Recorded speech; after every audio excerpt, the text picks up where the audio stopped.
ওকে, জামাতের উত্থান বাংলাদেশে এবং আজকের বাংলাদেশের রাজনীতি প্রেক্ষাপট। জামাতের যে এই উত্থান বাংলাদেশে হয়েছে, যে একটা ওনারা তো এখন একটা মোটামুটি সমর্থ আছে তাদের কিছু এরিয়াতে, তাদের ইলেক্টেড এমপিরা রয়েছেন, মোটামুটি একটা ভালো অবস্থান তৈরি হয়েছে জামাতের। কিন্তু এটা তো একসময় ছিল না। জামাত ছিল বাংলাদেশের একটা অপশক্তি বা বাংলাদেশের স্বাধীনতা বিরোধী একটা শক্তি। কিন্তু সেই স্বাধীনতা বিরোধী শক্তি, যেখানে স্বাধীনতার পরবর্তী সময় 100% মানুষ এই জামাতের বিরুদ্ধে ছিল, সেইখান থেকে জামাত আজকে একটা জনসমর্থন তৈরি করে আবার পুনরায় নিজেদের প্রতিষ্ঠিত করা সমাজে, এটা একটা তো বা আমাদের সমাজের জন্য সময় অবশ্যই, এবং দুঃসংবাদও বটে। কিন্তু এই ঘটনাটা ঘটলো কিভাবে, কারা এর জন্য দায়ী? আমি বলবো বিএনপি, আওয়ামী লীগ দুজন দায়ী। এরশাদ জাতীয় পার্টি, এর প্রত্যেকটা যতগুলো দল ক্ষমতা ছিল স্বাধীনতার পরবর্তী সময়, এরা সবাই দায়ী এই অবস্থার জন্য। তারা সবাই মৌলবাদী শক্তির সাথে আপোষ করেছিল। হাসিনা মুক্তিযোদ্ধার কথা বলতো, কিন্তু আপোষ করেছিল ইসলামিক গ্রুপের সাথে। খালেদা জিয়াও সেম একই জিনিস করেছিল, প্রেসিডেন্ট জিয়াও করেছিল, ইসলামিক গ্রুপের সাথে আতাত করেছিল সবাই করে। আজকে তাদের ছত্রছায়ায় অ্যাকচুয়ালি খালেদা জিয়াও অনেক সময় এই জামাতের সাথে বিএনপি করেছে, জোট করেছে, রাজনীতির কারণে দেশের ক্ষতি করলো তারা। নিজেদের রাজনীতির স্বার্থে একটা অপশক্তির সাথে আপোষ করলো বিএনপি। একই জিনিস করলো হাসিনা। এবং আজকের এই যে ইসলামিক গ্রুপের উত্থান কেন হলো? এইসব কারণেই, খালেদা জিয়া, হাসিনা, এরশাদ, সবার কারণে। সবাই তাদের সাথে আতাত করেছে নিজেদের রাজনৈতিক স্বার্থ হাসিলের কারণে। আওয়ামী লীগের সময় এত ফান্ডিং দেওয়া হয়েছিল এই মাদ্রাসাগুলোতে, প্রত্যেকটা গ্রামে গ্রামে ফান্ডিং দেওয়া হয়, এবং এইসব মাদ্রাসাগুলোর অনেকগুলোর মালিকই আওয়ামী লীগের লোকজন, যদিও বিএনপি জামাতের লোকজনও রয়েছে এর মধ্যে। সুতরাং তারা ফান্ডিং দিয়ে যে এই মাদ্রাসাগুলোকে ফান্ডিং দিয়ে এই মাদ্রাসার ছেলেবেলায় হাসিনাকে পরবর্তীতে প্রতারিত করেছে, বিতাড়িত করেছে বাংলাদেশ থেকে। সো এই অপশক্তির যে উত্থান, আমাদের ইসলামিক ফান্ডামেন্টালিজমের উত্থান হলে সামগ্রিকভাবে একটা দেশের প্রগ্রেস বন্ধ হয়ে যাবে। এটা আমরা যে কোনো ইসলামিক ফান্ডামেন্টাল দেশের দিকে তাকালেই বুঝতে পারি। মধ্যপ্রাচ্যের বিভিন্ন দেশের দেখলেই বোঝা যায়, তাদের এত সম্পদ, তারপর তাদের যারা ভালো অবস্থা, যেসব দেশগুলো ভালো অবস্থা রয়েছে, তারা রাজতন্ত্র কায়েম করেছে। ওই ফান্ডামেন্টালিজম তাদের ভিতরে নাই, যদিও তারা ফান্ডিং দেয় ইসলামী অন্যান্য দেশেরগুলো। কিন্তু আমাদের বাংলাদেশের ইসলামটা কোন ইসলাম, এটা আমি এখনও বুঝতে পারছি না। এটা কোন দেশের ইসলাম? এটা মধ্যপ্রাচ্যে এই ধরনের ঘটনা ঘটেই না। ঘটেই না হচ্ছে যে রাজতন্ত্র রয়েছে সেখানে, যারা জনগণ, তারা দেশের যে অয়েল মানি সেগুলোর ভাগ পায় সবাই। সুতরাং কেউ কোনো কথা বলে না, সবাই সুবিধা পাচ্ছে। কিন্তু আমাদের বাংলাদেশ তো গরিব দেশ, আমাদের বাংলাদেশের সরকারের অত টাকাও নাই, গরিবদের অত কিছু দেওয়ার ইয়াও নাই। তো এই সুযোগটাই জামাত ইসলাম নিচ্ছে। জামাত ইসলাম কী করেছে? যারা গরিব ছিল, একটা বাবা মা কাজ করে খায়, রিক্সা চালায়, বাবা মা এক বাসায় কাজ করে, তাদের সন্তান 4টা 5টা, এদেরকে দেখাশোনার কেউ নাই। তো এইসব ছেলেপেলেদের, কিশোরদের বিভিন্ন মাদ্রাসায় বিনা পয়সা পড়ার সুযোগ দিয়েছে জামাত ইসলাম, এবং এদেরকে আস্তে আস্তে ইসলামী ছাত্র শিবিরের সাথে সংযুক্ত করেছে, বিভিন্ন ফান্ডিং। তার বাবা মা, গরিব বাবা মাও দেখলো যে হ্যাঁ, আমরা কী করবো, আমাদের তো সুবিধাই দেয় জামাত। সুতরাং তারা এই জামাত ইসলামকেই সমর্থন দেবে। এইসব ছেলেবেলাগুলো যখন মাদ্রাসা থেকে বড় হয়, তারা মনে প্রাণে একটা মৌলবাদী শক্তি হিসেবে সমাজে আবির্ভূত হয়। এদের এই যে বিভিন্ন জায়গায় যে আমাদের ইসলামী ছাত্র শিবির বা এদের বিভিন্ন বিশ্ববিদ্যালয়ে ঢুকলো, এটা হচ্ছে মাদ্রাসা একটা ছেলে যেই সহজেই তাদের জিপিএ হাই করে তারা বিভিন্ন ইউনিভার্সিটিতে অ্যাডমিশন নিয়ে নেয়। অথচ একটা রেগুলার লেখাপড়া করে যে স্কুলে, সেই সব জায়গাতে জিপিএ পাওয়াটা অনেকটা ডিফিকাল্ট। সো মাদ্রাসার ছাত্ররা এগিয়ে যায় এইসব ক্ষেত্রে, এবং এই জিনিসটাই গভর্নমেন্ট, হাসিনা বলেন, বিএনপি বলেন, এদের প্রচণ্ড মারাত্মক ভুল হয়েছিল হাসিনার, বিশেষ করে যে তাদেরকে বিভিন্ন বিশ্ববিদ্যালয়ে এই লোকওয়াল ক্যালিভারের স্টুডেন্টদের বিভিন্ন জায়গায় প্রতিষ্ঠিত করেছিল, ভর্তি নিয়ে তাদের মোস্টলি ডিসকোয়ালিফাইড। একটু ডিপ রিসার্চে গেলেই বোঝা যায়। এবং এদেরকে জামাত ইসলাম ফান্ডিং দিয়ে বিভিন্ন জায়গায় প্রতিষ্ঠিত করেছে, এবং কোনো কোনো ক্ষেত্রে পিএইচডি করার জন্য পাঠিয়েছে।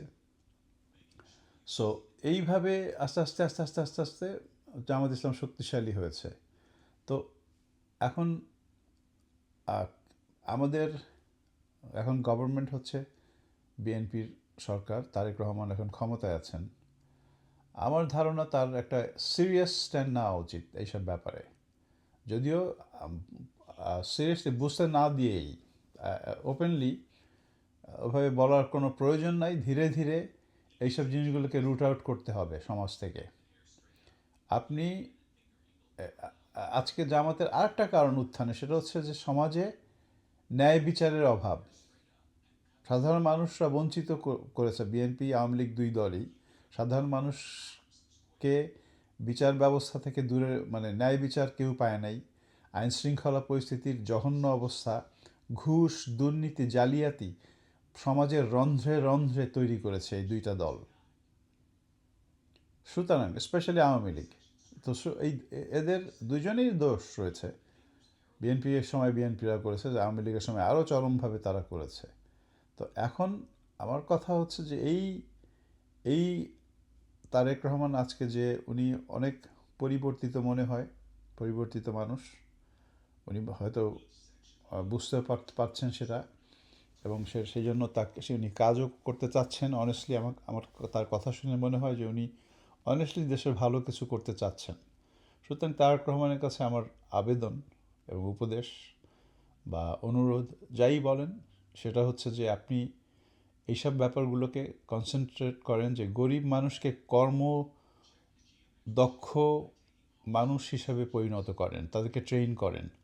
এই যে জামাত ইসলামের লোকজন যাতে তাদেরকে ফান্ডিং না দিয়ে তাদেরকে এই গরিব মানুষদের উপরে তাদেরকে কনভার্ট না করতে পারে, সেই জন্য আপনি এইসব গরিব মানুষদের বিভিন্ন সুযোগ সুবিধা, যেমন মানে ফ্রি মানি না, বিনা পয়সা না, মানে ট্রেনিং দেন তাদেরকে, বিভিন্ন প্রযুক্তি, বিভিন্ন ইনিশিয়েটিভ, যারা বিজনেস করতে তাদেরকে প্রজেক্ট প্ল্যান দেখেন, তাদেরকে বলেন প্রজেক্ট প্ল্যান তৈরি করতে, তারা না পারলে আপনারা হেল্প করুন।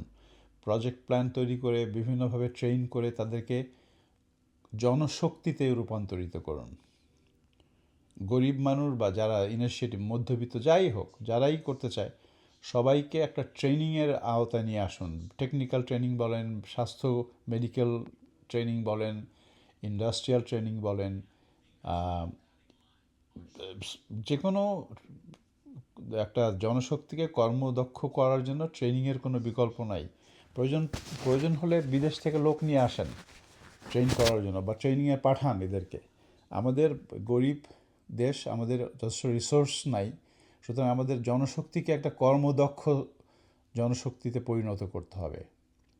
এই কর্মদক্ষ জনশক্তি যদি আমরা তৈরি করতে পারি, স্পেশালি টেকনোলজির যুগে এখন ফাইন্যান্স, এআই, তারপর এইসব বিভিন্ন সেক্টর, হেলথ সেক্টর, ইন্ডাস্ট্রিয়াল সেক্টরে যদি করতে পারি, তাহলে আমরা এই গরিব জনসংখ্যাকে এই ইসলামিক গ্রুপের সাথে কনভার্ট হওয়া থেকে আমরা বাঁচাতে পারবো, এবং তাদেরকে একটা কর্মদক্ষ জনশক্তিতে পরিণত করতে পারবো, যারা বিদেশি কারেন্সিতে আমাদের বাংলাদেশে ইনকাম করে দেখাতে পারবে। এই সমগ্র জনশক্তিকে একটা চরম কর্মদক্ষ জনশক্তিতে পরিণত করুন তারেক রহমান, প্লিজ। আপনি এই ইনিশিয়েটিভ নেন। আর দেশের আরেকটা জিনিস করুন, সেটা হচ্ছে দুর্নীতিটা বন্ধ করে দেন। আর আপনার স্বজনপ্রীতি দলীয় লোকজনকে বাদ দেন, দলীয় দল দল আছে ঠিক আছে, কিন্তু সাধারণ মানুষ আপনার পক্ষে থাকবে। সাধারণ মানুষের জন্য কাজ করেন, দেখেন সাধারণ মানুষের উন্নয়ন করেন, দেখেন সাধারণ মানুষ, আপনার দলের লোকের দরকার নেই। আপনার দলের লোক কারা? যারা চাঁদাবাজ, এদেরকে তো আপনার দরকার প্রয়োজন নেই। আপনি সাধারণ মানুষ যারা রেগুলার মানুষ, তাদের সমর্থন নিয়ে আপনি ক্ষমতায় টিকে থাকবেন।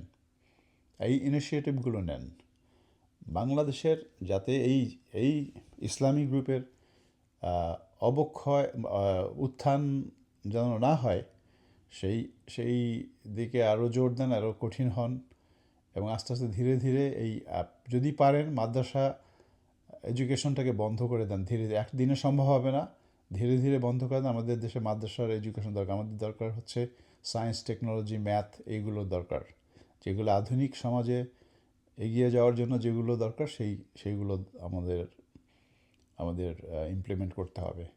সো সেই দিকে জোর দেন, এবং এই ইসলামী সংগঠনগুলোর গতিরোধ করে দেন, কারণ তাদের কোনো ভালো প্ল্যান নেই। তারা হচ্ছে ইন্টারাপ্ট করবে আপনাকে, বিভিন্নভাবে ইন্টারাপ্ট করবে, বিভিন্নভাবে প্রবলেম তৈরি করবে। একটু তাদের সুবিধা মতো না হলেই তারা বিভিন্ন ধরনের ঝামেলা করবে, আপনাকে সমস্যায় ফেলে দিবে, আপনার বিরুদ্ধে ষড়যন্ত্র করবে। সেই জন্য আপনি প্রথমে আইন শৃঙ্খলাটাকে একদম জিরো টলারেন্সে নিয়ে আসতেন। সেটা যেই হোক, বিএনপি আওয়ামী লীগ যেই করুক, সরকারি কর্মচারীরা করুক, মিলিটারি করুক, পুলিশ করুক, যে করবে তাকে আইনের আওতা নিয়ে আসবেন। মিলিটারিতে হাই জেনারেল যারা রয়েছেন আপনার ফেভারের লোকজন বসান, এগুলোকে সরান, স্যাক করে দেন, এবং যারা মিলিটারি আপনার কথায় চলবে, not gonna listen to military. Military আমাদের বাংলাদেশের গভর্নমেন্টের জনগণের সার্ভার, তারা সরকারের কথায় চলবে, জনগণের কথায় চলবে। সুতরাং আপনি আইন শৃঙ্খলাটাকে কঠোরভাবে কন্ট্রোলে নিয়ে আসেন, একটা স্ট্রং মানুষকে স্বরাষ্ট্র মন্ত্রণালয় দেন। এই সালাউদ্দিন মার্কা টাইপ লোকজন দিয়ে হবে না, আপনি স্ট্রং যাকে যাকে মনে হবে তাকে স্বরাষ্ট্র মন্ত্রণালয়ের দায়িত্ব দেন।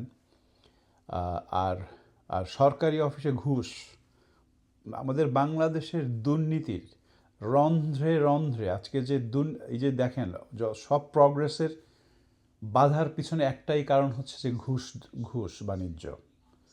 ঘুষ বাণিজ্য একদম সরকারি অফিস থেকে উঠায় দেন।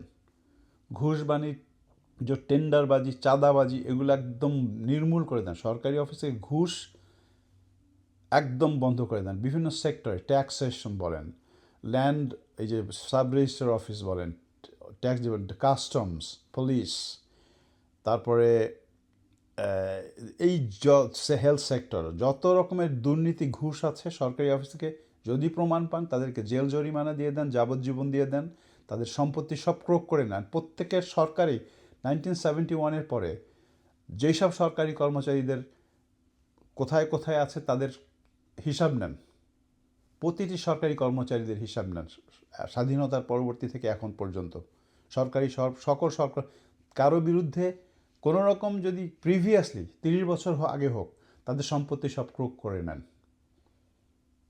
সিরিয়াস হন এইসব ব্যাপারে, সিরিয়াস হন, দেখবেন দেশ চেঞ্জ হয়ে গেছে। আপনার হাত ধরে এটা সম্ভব হবে আমি জানি। আমার মনে হচ্ছে যে আপনি পরিবর্তিত একজন মানুষ, আর এটা যদি না করতে পারেন তাহলে আমাদের দেশ আর কোনো দিন উন্নয়ন হবে না। ভালো থাকবেন, শুভকামনা, তারেক রহমান।